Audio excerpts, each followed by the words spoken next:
Pinagawa ko sa iba yan. Ako baka magkasala pa ako. Tayo mo ako sa pagkakasala. Ganyan ako sa akin.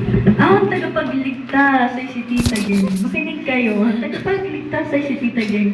Kailangan tayong iligtas si Tita Geng. Kuya, gumaganit siya. Kailangan tayong iligtas si Tita Geng. Attention! May retreat tayo bukas. Thank you. Talaga kumulong dyan. Kuya. May balang mag-sleepers ka muna. Ang bahay na ito ay aalis after 10 minutes. Ang mga pasahero ay inuutosang sumakay na sa bahay na ito. Thank you. Alam mo, ulan na! Sabi ko na kayo umuwi. Kawawa naman ako. Huwag na po kayo umuwi dahil ang ulan ay darating na. Ang ulan ay parating na.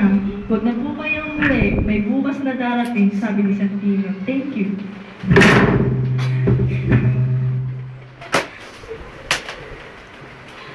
Diba yan? Enjoy na enjoy naman sa kakabidyo itong isa na to. Grabe na ito.